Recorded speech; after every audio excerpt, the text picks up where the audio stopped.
Saludos, criaturas de la noche y amantes de lo paranormal.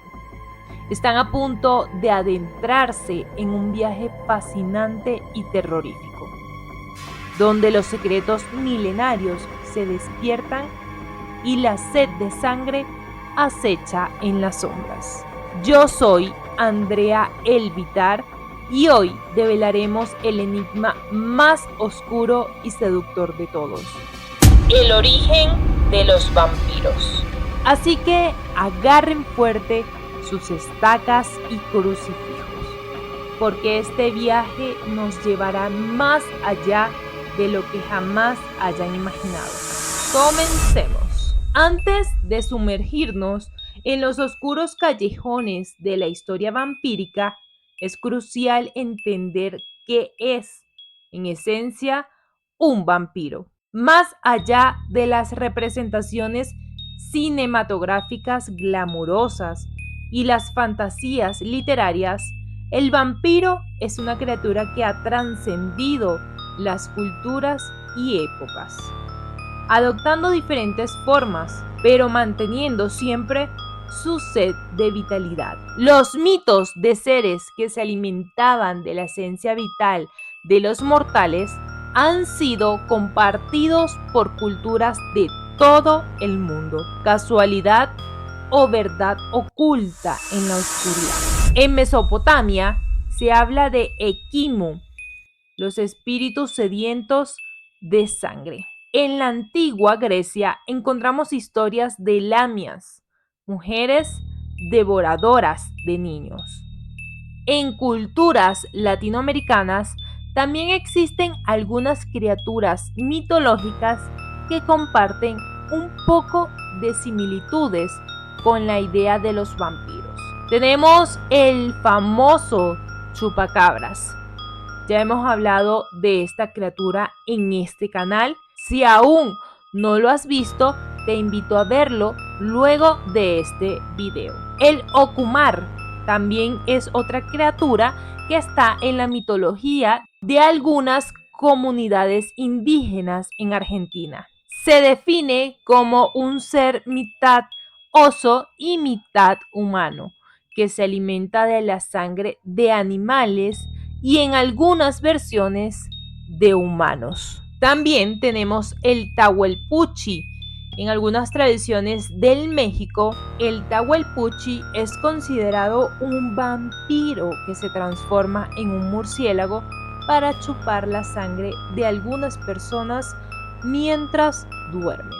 Pero es en Europa, durante la Edad Media, donde la figura del vampiro toma forma. En tiempos de la peste negra, la muerte y la enfermedad estaban por todas partes. La gente atribuía estas tragedias a seres sobrenaturales que buscaban venganza o escapaban de la muerte. El personaje escrito por Bram Stoker en 1897, Drácula, no fue el primer vampiro, ni mucho menos el origen de la leyenda de los vampiros.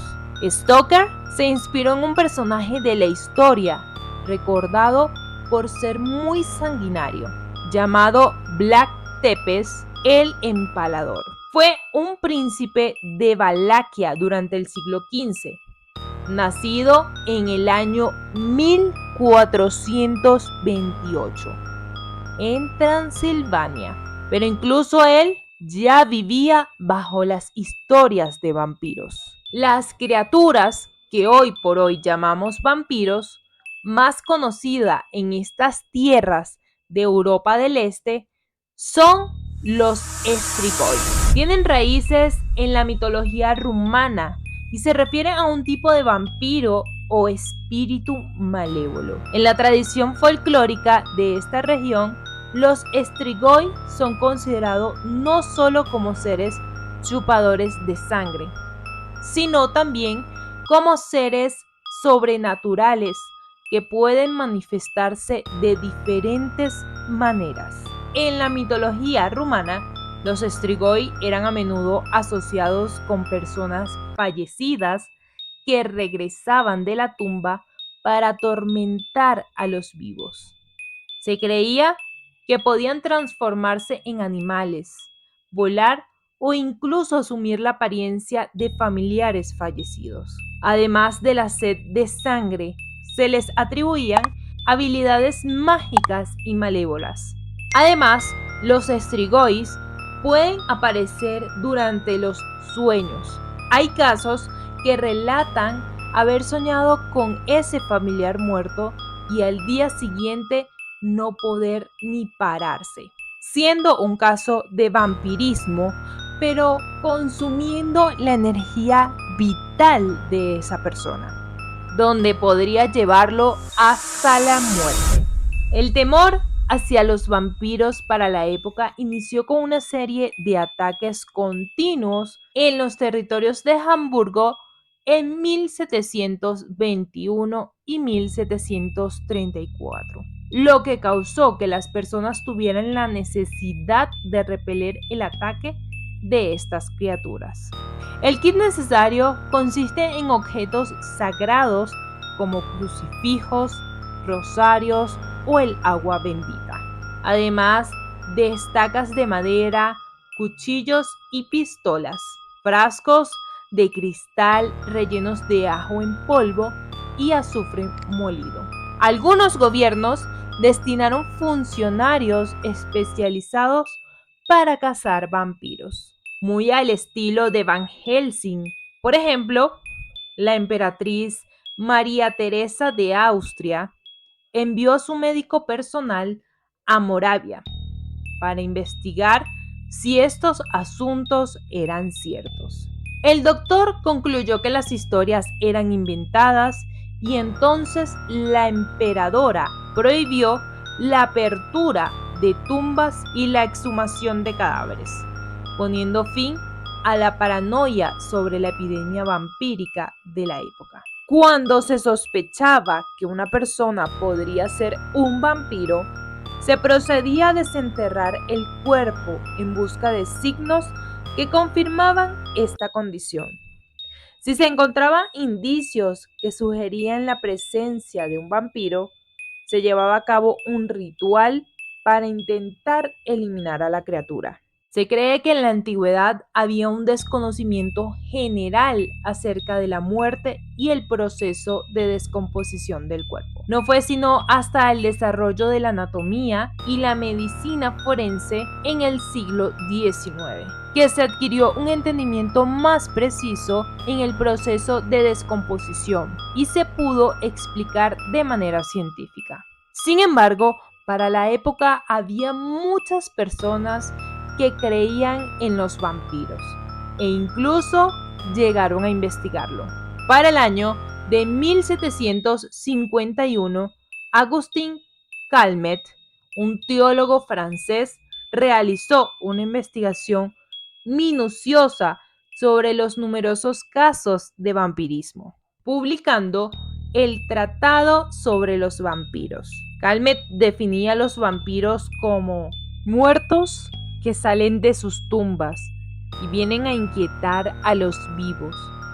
Les chupan la sangre, se les aparecen, provocan estrépito en sus puertas y en sus casas. Y en fin, a menudo les causan la muerte.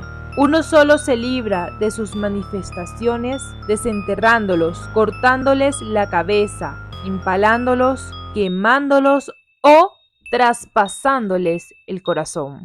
Una de las primeras señales de que un muerto se convertía en vampiro era la conservación incorruptible de un cadáver. Calmet explicaba que al exhumarlos, los cuerpos permanecían intactos, con sangre roja y fluida, así como sus extremidades flexibles. Este fenómeno hoy en día, por medio de los avances de la ciencia, lo atribuyen a dos procesos muy bien conocidos, como lo es la momificación, que tiene lugar a entornos secos y cálidos, o la saponificación, en entornos fríos y húmedos, comunes en Europa Central y Oriental. Los cadáveres descritos en tratados vampíricos probablemente estaban en estado de saponificación. Según las creencias populares, cuando se sospechaba que alguna persona era un vampiro, se les desenterraba para atravesarles con una estaca, y este emanaba un espantoso grito, como si estuviese aún con vida. Esto era considerado una prueba de que los vampiros sí estaban vivos y que era después de clavarles una estaca que morían.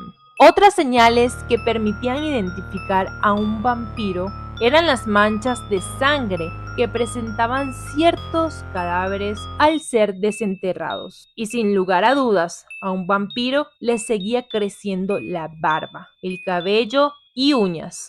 Sin embargo, hoy en día la ciencia puede explicar todos estos fenómenos que ocurren en el proceso de descomposición del cuerpo. A lo largo de la historia, también se ha vinculado el vampirismo a enfermedades contagiosas como la tuberculosis, la peste bubónica o la rabia. También se vinculaban las historias de vampiros con una extraña enfermedad llamada porfiria, ya que puede generar una cierta necesidad de consumir sangre y son sensibles a la luz solar. Sin embargo, se han hecho hallazgos sobre aparentes cadáveres vampíricos en Bulgaria. El último vampiro registrado fue el de Petre Tomá, en el cual hablaremos más adelante en este canal. Él murió para el año 2004 y su historia es totalmente fascinante. Cabe destacar que han existido algunos notorios asesinos seriales en la historia que practicaron rituales vampíricos con sus víctimas. Un caso reconocido en Colombia en los años 60 en la ciudad de Cali fue el reconocido monstruo de los mangones. Un caso que hasta hoy en día no se ha podido resolver. Algunos de sus cadáveres se encontraban sin sangre, a lo cual se asemejaba a un vampiro. También tenemos a Peter Kürten, denominado el vampiro, que cometió una serie de asesinatos en 1929 y ocasionalmente bebió la sangre de sus víctimas. Esta persona fue ejecutada en 1931, pero no fue con una estaca de madera, sino sencillamente en la guillotina. Se dice que cuando colocaron su cabeza en la guillotina, le preguntó al verdugo: dime, después de que mi cabeza sea cortada, ¿podré seguir escuchando al menos por un instante el sonido de mi propia sangre? Ese sería el mayor placer para mí. Sin duda, bastante perturbador. Hemos navegado por las oscuras aguas del origen de los vampiros, descubriendo un fascinante viaje a través de las leyendas ancestrales y mitos que han persistido a lo largo de los siglos. Aunque los vampiros de la ficción han capturado nuestra imaginación con seducción y terror, no debemos olvidar que la realidad también alberga monstruos igualmente aterradores. En la vida nos podemos enfrentar a misterios y peligros que, aunque no posean colmillos afilados ni un deseo insaciable de sangre, aún despiertan temores profundos. Desde las enfermedades mortales hasta los horrores de la guerra y la violencia. La realidad puede ser tan sombría como cualquier historia de vampiro. Así que, criaturas de la noche, cerramos este capítulo del origen de los vampiros, sin antes mencionarte que si te ha gustado este video, la mejor manera de apoyarme es dándole like, suscribiéndote y activando la campanita para que no te pierdas ningún video. Manténganse alerta porque en futuras entregas explicaremos mucho más. Hasta la próxima, mi nombre es Andrea Alvitar y nos vemos en un próximo video. Y recuerden, cuidado con las noches de luna llena.